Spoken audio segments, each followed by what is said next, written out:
Roll! A lot of people ask what it's like to be a Phi Cap, what it's like to live in this house. I'm not giving him $20. Let's do this. Are we gonna go?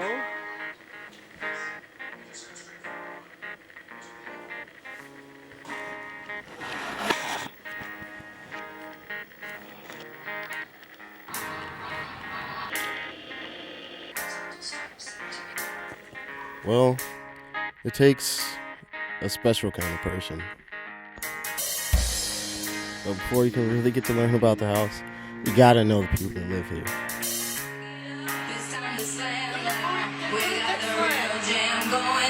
Welcome to the Space Jam. Here's your chance. Do your dance at the Space Jam.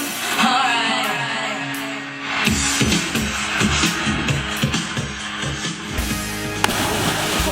Can't touch the lens.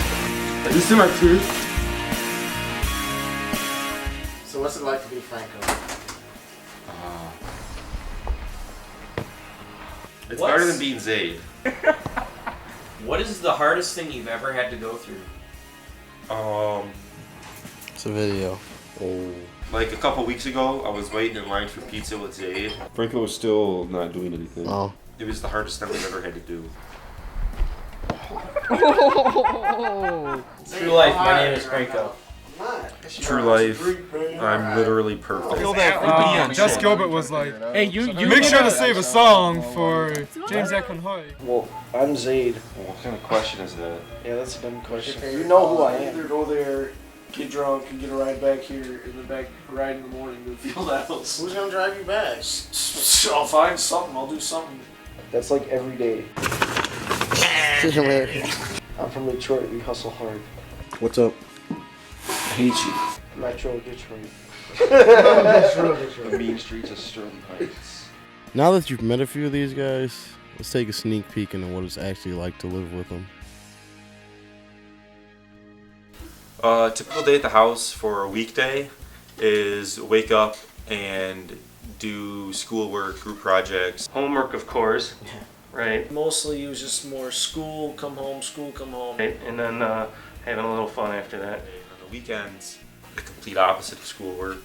The weekends get kind of crazy. To wake up, recover from the night before, and then continue drinking until I pass out. Wrestling.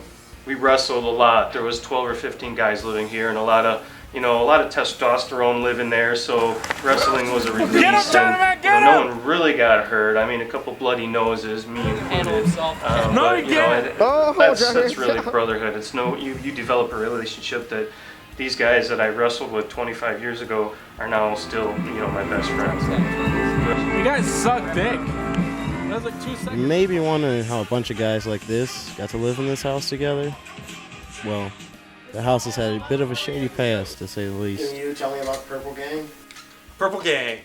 By early 1932, with the increasing pressure of law enforcement agencies against their liquor outlets and sources of supply, and the repeal of prohibition imminent, the underworld began to look for new ways Before we bought of the house, exploiting the age-old we principles bought it in the of 50s, extortion and but before that, in like the 20s and 30s, somewhere in there, during Prohibition, a gang owned the house called the Purple Gang. Hurt?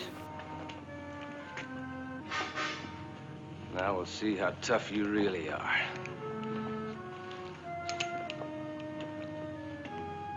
But I know that they were the owners of the house, and that it was in the woods, and it was a kind of a gang house for those guys to hang out in. By late August 1932, the Purple Gang had completed 9 successful kidnappings for a total take of almost $100,000. Supposedly there was a tunnel that goes from our house across 9 Mile to a house somewhere else, and you can see down in the basement like rubble, pretty much. Mrs. Tornick, your husband has just been kidnapped. This is sort of a joke. Get us $15,000 in unmarked bills of small denominations. You have 2 hours to get the money. We'll contact you then. And Mrs. Tornick, don't go to the police if you want to see your husband alive. Looks like there was definitely something here before where there shouldn't have been. Kidnappings, booze smuggling, and whatever else the gang wanted to do is what they did in the house. Not to mention it was a brothel at one point before we bought it in 1959. But since then, Phi Kappas have been making their own history with the house. Okay, what's the craziest thing you've seen happen? The craziest thing I saw at the house. Whew, that's a hard one. Any stories I could put on film? The craziest thing that I've seen happen here. Who's going to see this? Well, the craziest thing, I saw Franco make out with a girl, so possible is everything. I'll tell you a crazy story. I had way too many beers. 2 o'clock in the morning, I'm on my motorcycle. So I pass a cop and I don't see him. So I floor it and I come into the driveway of the fraternity house, baja it back to the back of the parking lot, go around the hill and into the tall grass. Skid to a stop, I tipped the motorcycle over, ran up the fire escape to the top of the roof, I bang on the window, open up. They open up the window and I squeeze in there, I get in there, and at the time I had a beard.